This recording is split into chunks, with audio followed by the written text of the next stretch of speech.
Welcome back to another episode of Around the Big Ten. I'm your host, Lucy Rohden.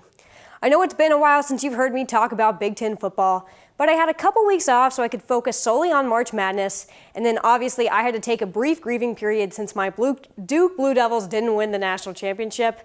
Frankly, broke my heart in the process. But now that's over, and it's college football season again, if you ask me. So today I'm going to take a closer look at what to expect from the Michigan State Spartans. Following an uncharacteristic 3-9 season in 2016, last year the Spartans underwent a complete makeover and finished the year at 10-3 overall and ended their season with a dominant win over Washington State in the Holiday Bowl.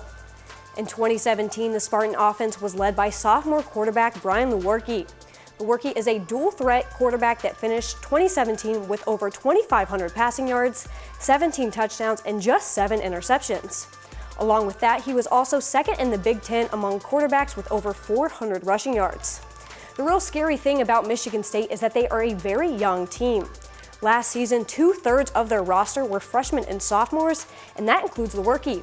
So the quarterback spot is looking good for Sparty next year, as an already accomplished Brian Lewerke has yet to reach his ceiling. And next season, he'll have playmakers to help him with that, as Michigan State is returning all their key receivers, including one of the most elite, PJ Fleck, that's for you, receivers in the Big Ten and Felton Davis. Heading into 2018, Michigan State will only lose one starter on the offensive side of the ball, and center Brian Allen. Last season, the Spartans were 7th in the Big Ten in the run game, but with this experience and depth on the offensive line, expect their rushing game to improve. And I know this is certainly a sore spot for Iowa fans following the 2015 Big Ten Championship, but running back LJ Scott will be back in the green and white this season. Scott has been the leading rusher on the roster the past 3 seasons, and he should be set for a big senior year behind an experienced offensive line, but also expect sophomore Connor Hayward to see action as well. And on the defensive side of the ball, Sparty will only lose 2 starters in 2017. They finished 4th in the Big Ten and were the 2nd best team against the run. This defense will be led by junior linebacker Joe Bocci. Bocci led the team in tackles and forced fumbles, and he earned the 3rd team All-Big honors in 2017. And he's expected to be the anchor for the Michigan State defense this season. However, for the Spartans, defensive coordinator Harlan Barnett left his position in East Lansing for the defensive coordinator job at Florida State, which will be a big loss for the Sparty defense. But Michigan State returns an experienced defensive unit, and their linebacking core and secondary are lethal. So I expect the Michigan State defense to wreak havoc for the high-powered offenses of the Big Ten East in 2018. But let's take a look at their schedule for next year.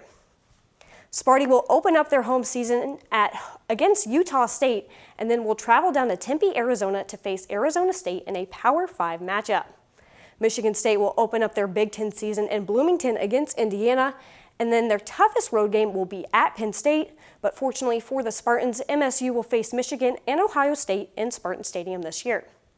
In 2018, Michigan State will bring in the 5th best recruiting class in the Big Ten and is arguably one of the deepest and most experienced teams in the conference.